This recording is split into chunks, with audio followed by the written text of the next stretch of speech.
Hola, hola, saludos mis amigos de Paraguay a través de Mega TV en Paraguay. Mega Documental con Ismael Cala comienza con un episodio espectacular, una conversación que estoy seguro va a ser memorable con un brillante invitado. Gracias a mis queridos amigos de Vamos por Más Producciones, a Rodolfo, a Marlucy, siempre me dejan con un buen sabor de boca al poder conversar con grandes figuras de la vida del Paraguay. Y presta atención, y especialmente a aquellas personas que nos estén viendo, si eres jubilado, jubilada o tienes alguien en tu familia. Hoy vamos a charlar con un hombre de una extraordinaria trayectoria académica. Es médico, es especialista en ecografía, ginecología, obstetricia y desde hace poco tiempo rige los destinos del IPS, Instituto de Previsión Social. Así que le doy la bienvenida a este episodio de Mega Documental al doctor Vicente Mario Battaglia Araujo. Doctor Vicente, ¿cómo está? Bienvenido a Mega Documental. Hola Ismael, un placer estar aquí. Muchas gracias por el recibimiento, por la oportunidad.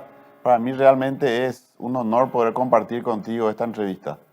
Muchísimas gracias. De igual manera, porque realmente leyendo un resumen de su trayectoria, admiro todo lo que ha logrado en una brillante carrera, que por supuesto usted es una persona joven, está solo, diríamos que en la adolescencia de esa carrera y del aporte que le puede dar al mundo y sobre todo a Paraguay. Y lo primero que yo quiero saber es de dónde viene esa pasión por la medicina, porque siempre me interesa saber en qué momento uno descubre cuál va a ser la vocación que convierte en profesión y que luego es misión de vida.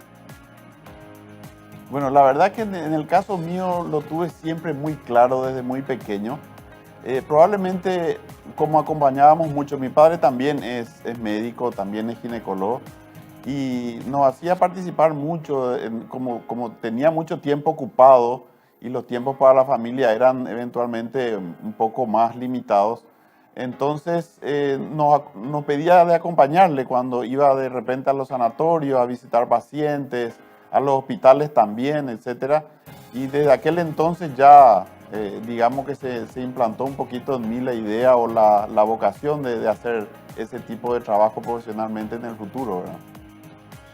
Con este paso de la medicina a la función pública, aunque usted ya había estado ligado al Ministerio de Salud, pero me gustaría saber en este momento de su carrera, ¿cómo lo ve? ¿Qué le decidió aceptar esta responsabilidad? Y bueno, la verdad es que como hablaba con algunos amigos en el momento en que se presentó esta oportunidad, cuando la responsabilidad llama a la puerta, uno no puede correr de la responsabilidad. Y eso es lo que nosotros aprendimos en nuestra casa. Es una de las cuestiones que siempre tuvimos muy claras, que uno tiene que hacerse responsable de cuando le toca el momento. Y se venían momentos muy difíciles, es cierto. Me tocó asumir la presidencia de la institución durante esta pandemia en el momento de la peor crisis sanitaria que tenga memoria nuestra nación en las últimas décadas, ¿verdad? Entonces, el desafío era muy grande, pero confiando en Dios, confiando en mis amigos y en mis colaboradores, yo sabía que la empresa se podía asumir y eso lo hicimos con todo el esfuerzo y con todas las ganas de hacer las cosas de la mejor manera.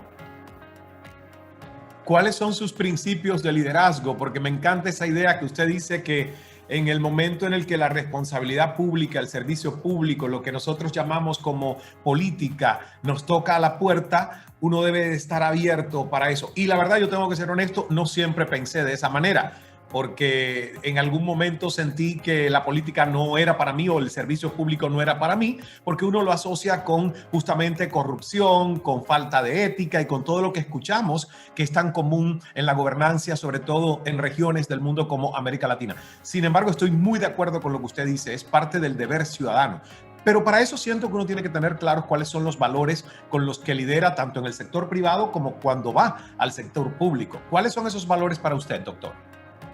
Y mira, Ismael, uno de los ejes para poder trabajar en la función pública es armar equipos de trabajo. Yo no creo creo que eso se traduce a todas las esferas del ser de las personas y las sociedades, pero eso no lo tenemos muy bien asumido. Vivimos en sociedades que son muy individualistas, en las que las personas buscan un realce personal permanentemente, es la manera de trascender o de permanecer en los círculos, pero eso es algo que nunca estuvo muy cerca de la manera en que yo me manejo o me manejé siempre. En todos los lugares en donde me tocó la oportunidad de trabajar, siempre lo hice acompañado de un gran equipo de trabajo y eso es lo que hace que las cosas puedan darse y funcionar. Y en relación a lo que decías del comentario que te hice, de que sentí como que la responsabilidad de nuevo tocaba a mi puerta, es muy común en nuestros medios también escuchar en reuniones familiares, sociales, de todos los niveles. Los plagueos, le decimos nosotros, que son las críticas o las observaciones por lo mal que van las cosas o por lo mal que los lugares se ocupan con gente que no tiene el perfil para ocupar determinados lugares y sin embargo lo hacen y su gestión no es muy buena. Somos muy buenos al momento de criticar, pero no somos tan buenos al momento de asumir las responsabilidades cuando nos toca la oportunidad de ocupar esos espacios. Si nosotros no los ocupamos, se van a seguir ocupando por las personas que son las que nosotros normalmente criticamos. Esa es la idea, ¿no? ¿Qué funciones cumple exactamente para todos esos que a lo mejor conocen el Instituto de Previsión Social, pero no exactamente las funciones que le competen? ¿Cuáles son? Y el Instituto de Previsión Social tiene tres ejes principales. Uno es el de la seguridad social, en donde se maneja todo lo que es jubilaciones y prestaciones para personas, ya sean no jubiladas o no jubiladas, funcionarios en general. Sería para los trabajadores formales, es donde aportan todos los trabajadores formales de este país.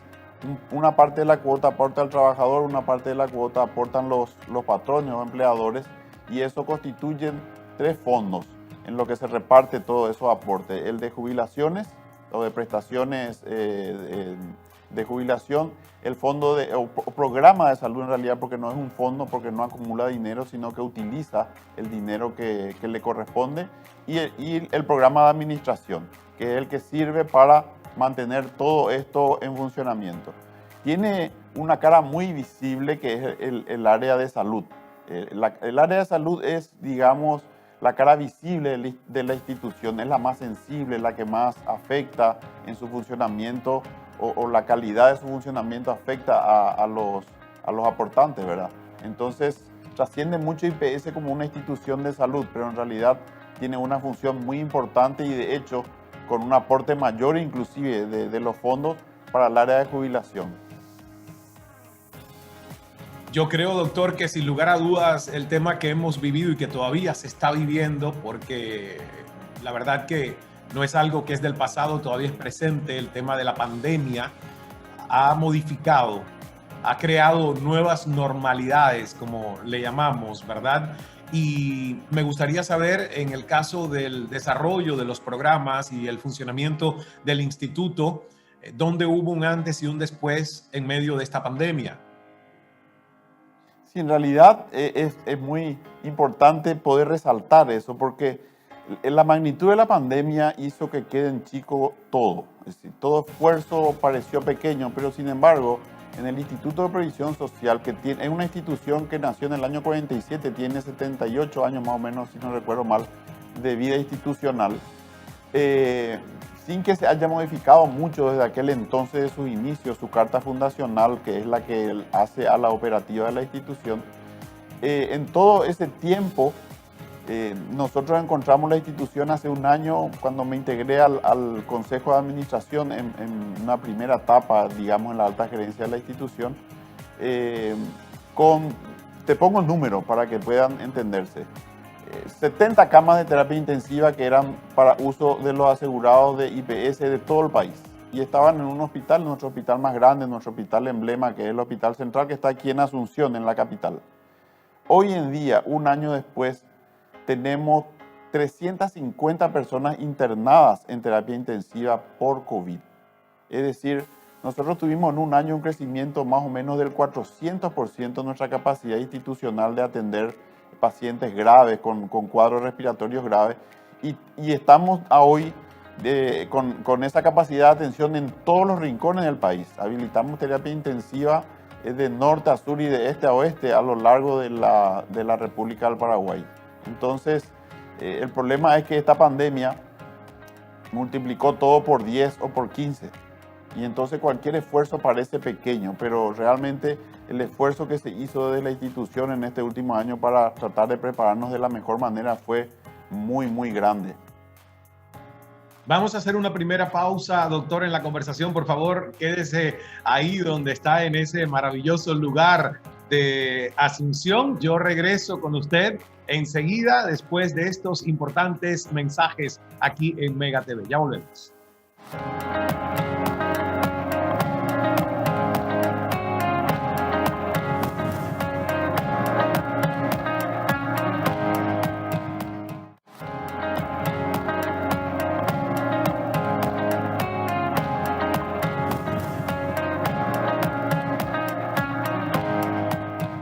Gracias por estar de regreso junto a nosotros en Mega Documental con Ismael Cala, aquí a través de Mega TV Paraguay. Estoy conversando con el doctor Vicente Mario Battaglia Araujo, es el presidente del Instituto de Previsión Social, y nos quedamos en realmente la realidad compleja que la pandemia ha traído, no solo para Paraguay, sino para todos los países del mundo, obviamente, algunos países industrializados y otros en vías de desarrollo. La realidad es diferente.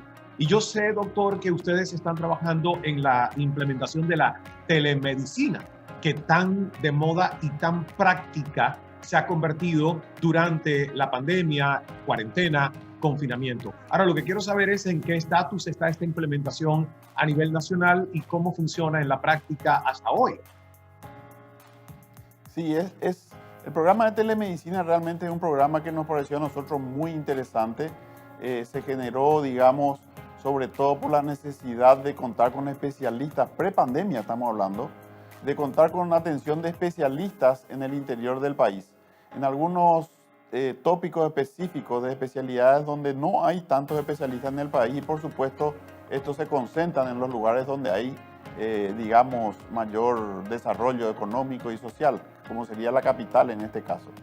El sistema de telemedicina nos iba a permitir que especialistas que están trabajando, laborando normalmente en el Hospital Central, se comuniquen con colegas que no son súper especialistas en el interior y puedan entonces directamente compartir los datos clínicos de un paciente específico para tratar de buscar el mejor camino para solucionar sus males. Para ellos empezó primero con camaritas de web y conexiones de celular o vía algunos de los programas por internet, pero hoy en día contamos con equipos específicos que son para esta tarea. Estos equipos especiales permiten, son unidades modulares que están en el lugar en donde está el paciente, y eso hace que se lo pueda examinar en vivo y los datos están llegando al especialista que está en el otro lado de la cámara, en el hospital a 200 o 300 kilómetros de ese lugar, pero le permite como un examen a distancia directo y en el momento, lo cual hace que esto sea todavía mucho más efectivo. Y ese proyecto estábamos nosotros trabajando cuando vino la pandemia. Eso hizo que se retrase un poco porque las urgencias para resolver los problemas que nos plantea la patología del COVID-19 son mucho más complejos y urgentes. Entonces, como que quedó un poquito relegado por esa situación, pero no, ya se hizo toda una planificación institucional, ya se hizo todo un departamento de telemedicina que es el que va a seguir desarrollando. Esto ya llegó para quedarse. La pandemia hizo sí ver cuán importante puede llegar a ser contar con este tipo de atención en la medicina, ¿verdad? ¿Y qué le dice usted, doctor, a muchas personas que le están viendo? Porque ha repetido, y es cierto, que la pandemia obviamente cambió la realidad, lo que se venía haciendo, multiplicó por 10 la realidad. Y en todos los países hemos recibido, y Paraguay no es la excepción, digamos, el malestar de muchas personas que dicen, el gobierno pudo haber hecho más, el instituto pudo haber hecho más. ¿Qué le dice usted?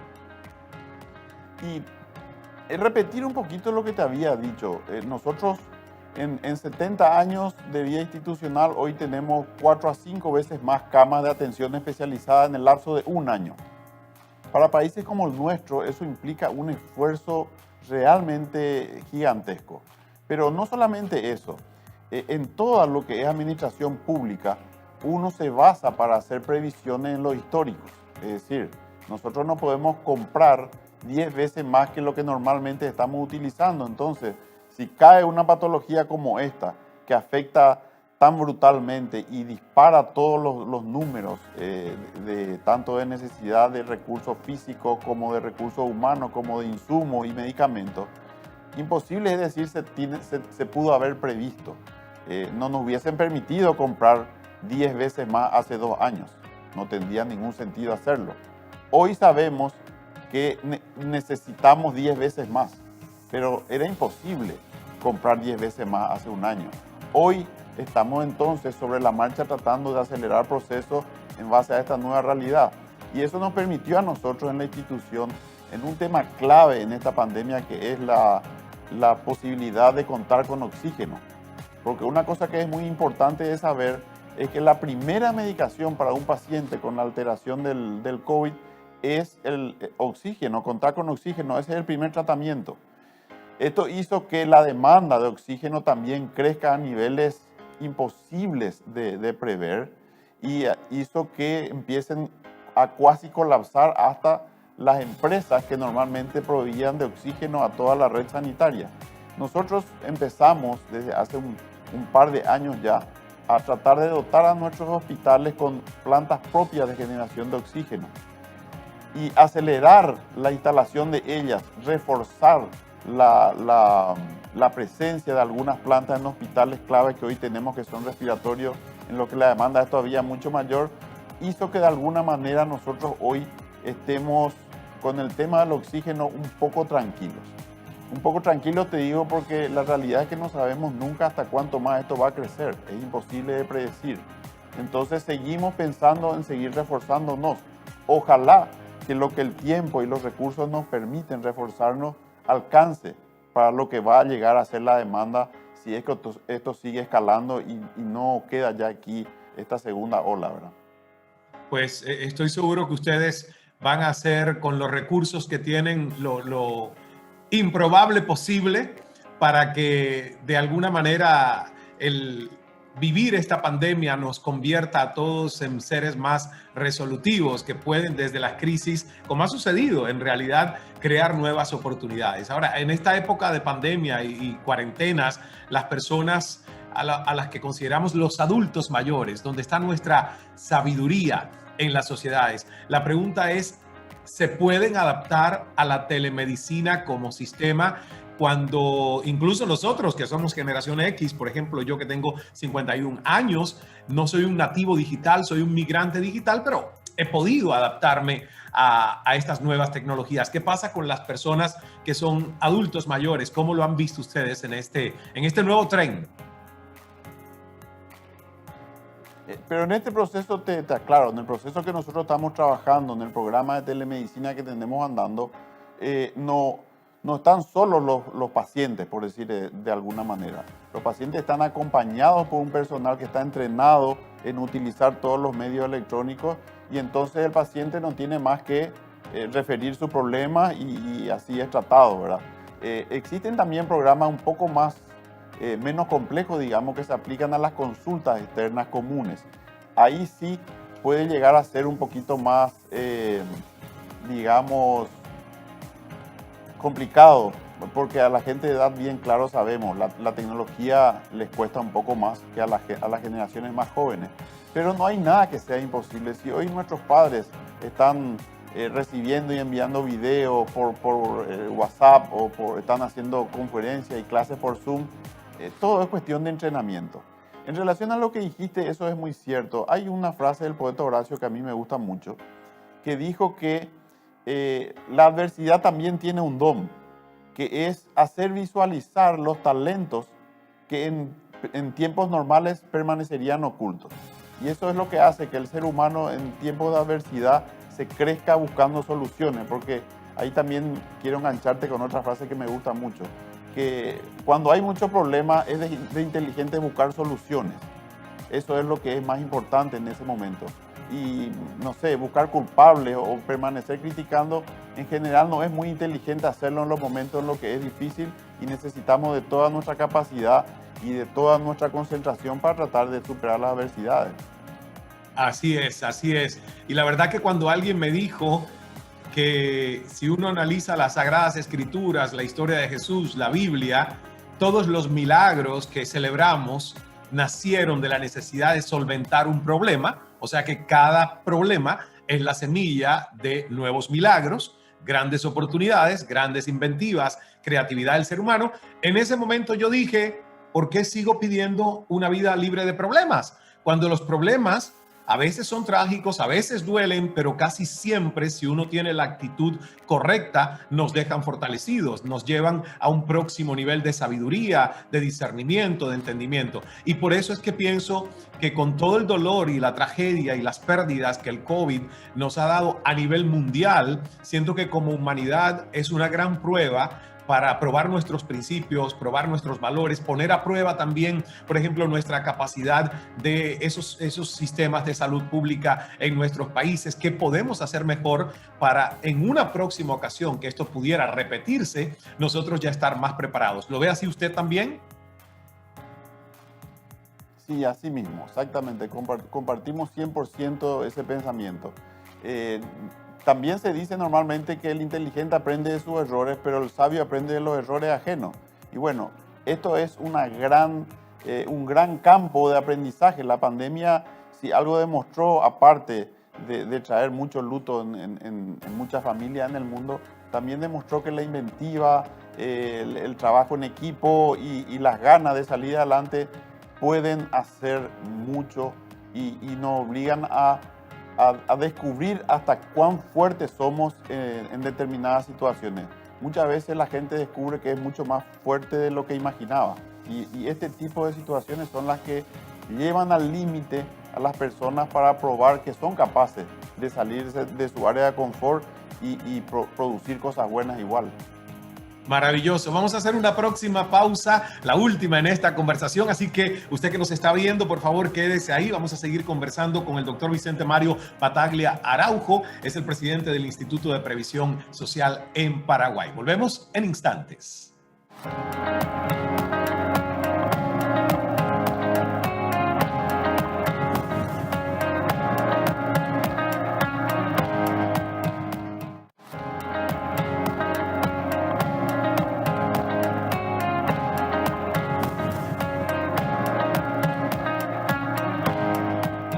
Gracias por continuar con este episodio de Mega Documental con Ismael Cala a través de Mega TV Paraguay. Estoy conversando con el doctor Vicente Mario Battaglia Araujo, es el presidente del Instituto de Previsión Social de Paraguay. Gracias, doctor Vicente Mario. Yo le preguntaba antes de iniciar la conversación si le llamaba por sus dos nombres y dos apellidos.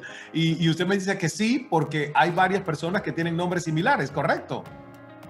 Sí, así en la familia realmente el nombre de Vicente es bastante común en nuestra línea familiar también. Mi padre es Vicente, mi bisabuelo era Vicente, yo soy Vicente, mi hijo y un sobrino también. Entonces utilizamos el doble apellido para saber de quién se está hablando. Y en realidad hoy también ya somos 3 médicos en el área. O sea, mi padre, yo y mi sobrino en este caso.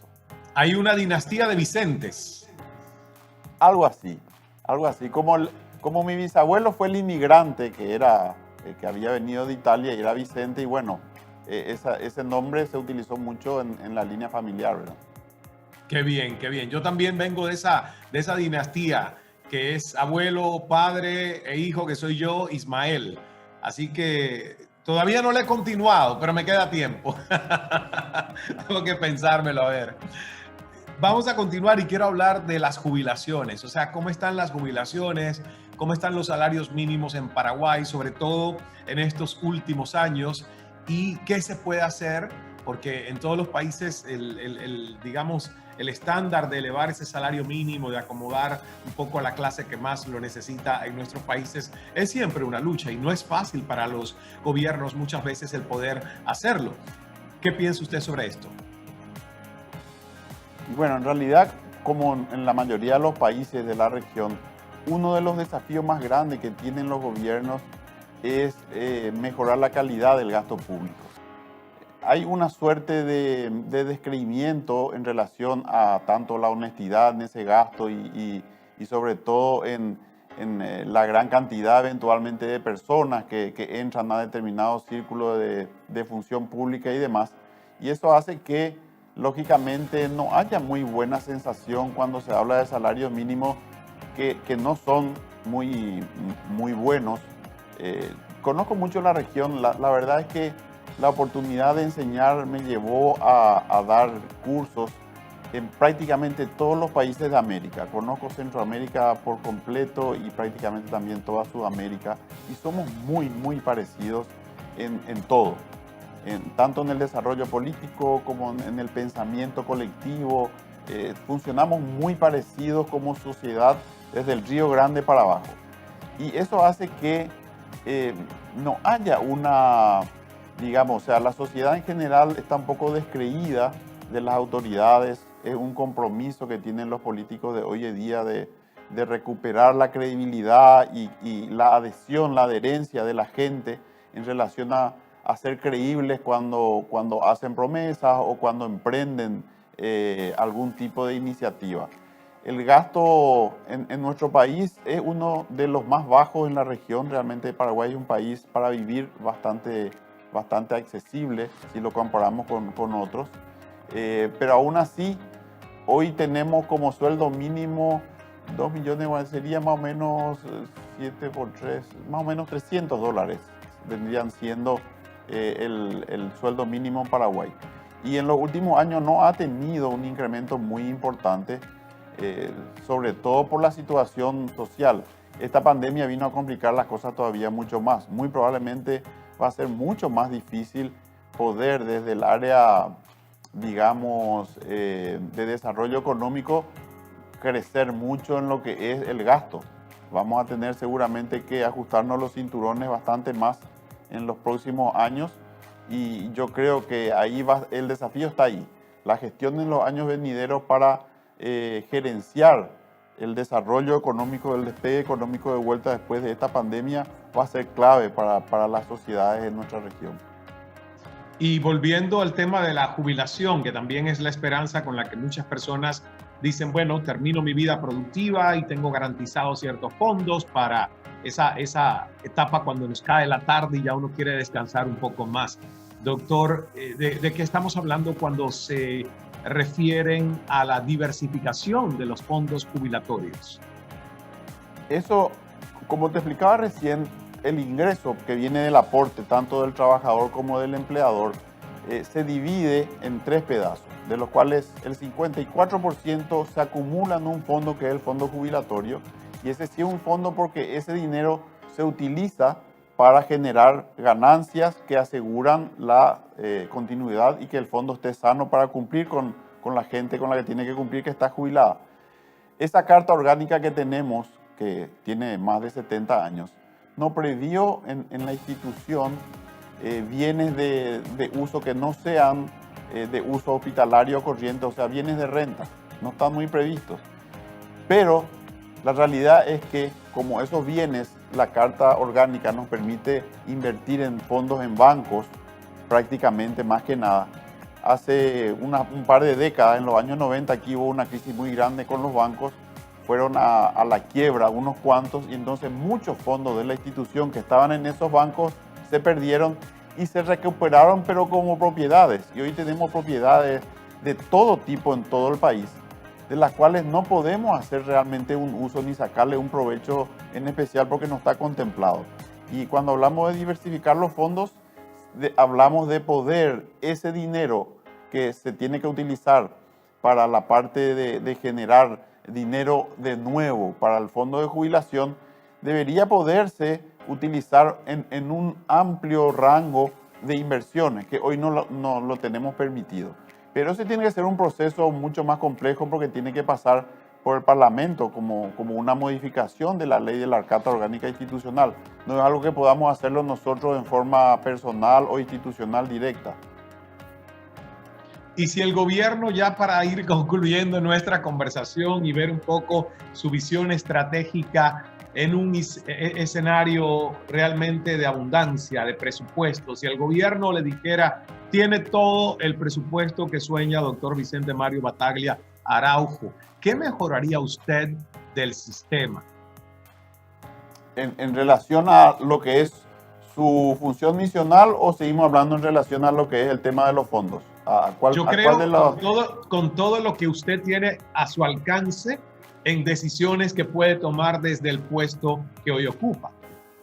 En el área, nuestra función misional, como te dije, tiene dos patas muy grandes. Uno que es la atención de la salud y otro es el manejo de los fondos jubilatorios. En lo que hace a la atención de la salud, continuar el proceso que se inició, que es el de descentralización. Hoy, si hay algo que está aprobado, es que centralizar todo en un solo lugar para la atención no genera una mejoría a largo plazo. Hoy tenemos que descentralizarnos, llegar a todo el país, que nuestros asegurados puedan tener mucho más cerca la solución de su problema con hospitales de baja y mediana complejidad, si es necesario inclusive hospitales de alta complejidad, como hoy tenemos terapia intensiva en muchos lugares del interior del país. Es decir, ese proceso que se inició se tiene que fortalecer y se tiene que hacer que sea permanente.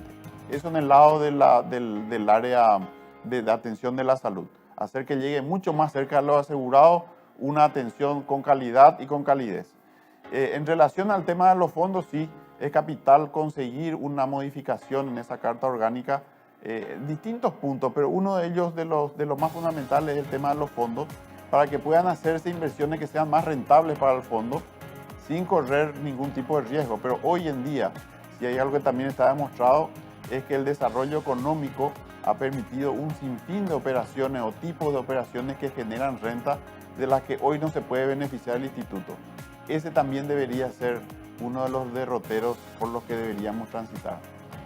Y como última pregunta, me gustaría escuchar qué le dice usted a sus colegas médicos, jóvenes, personal de enfermería.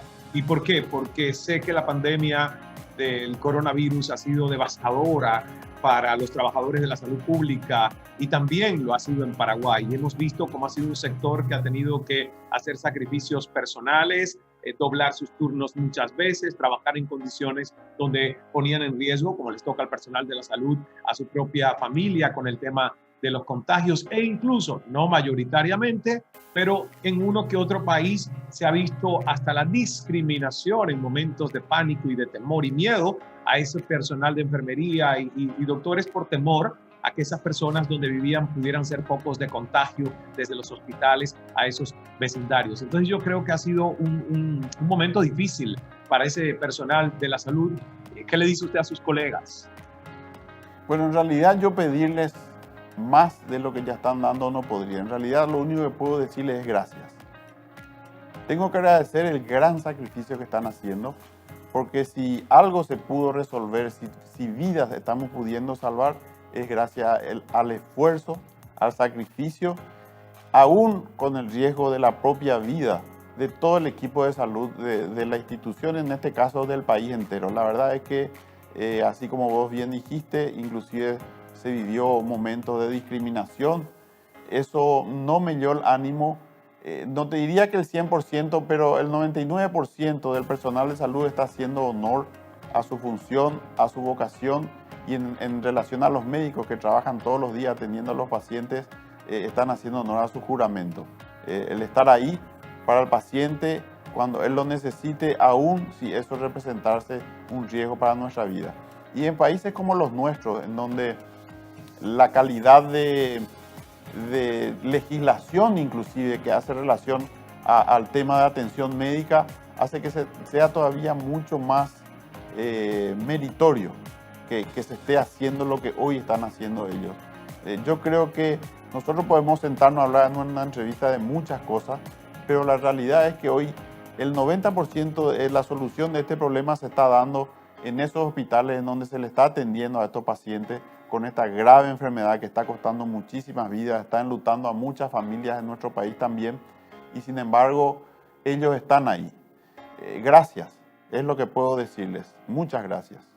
Y me sumo a ese agradecimiento y en mi nombre y en el nombre de Rodolfo, de Marluz y de todo el equipo de producción de Mega Documental en Mega TV Paraguay. Gracias a los doctores, a los enfermeros y enfermeras, a todo el personal de apoyo de la salud por ese trabajo que siguen haciendo arduo, comprometido por el bien mayor, por el bien social. Muchísimas gracias también a usted, doctor Vicente Mario Battaglia Araujo. Éxitos en las funciones como presidente del Instituto de Previsión Social. Mucha salud y larga vida. Gracias por compartir con nosotros. Muchas gracias, Ismael. Para mí un placer, la verdad. Disfruté la entrevista y te quedo muy agradecido por el espacio y un saludo muy grande. El cariño de todos los paraguayos también para contigo. Muchísimas gracias. Lo recibo aquí en el Cala Center en Miami y muy pronto estaré con ustedes ya cuando sea posible volver a grabar la nueva temporada de Mega Documental allí en Asunción, como nació, cara a cara, para ver a mis invitados y poder conversar cara a cara. Eso va a volver a suceder muy pronto. Por ahora nos despedimos. Gracias por la sintonía y no te pierdas la próxima semana un nuevo episodio de Mega Documental con Ismael Cala aquí en Mega TV Paraguay.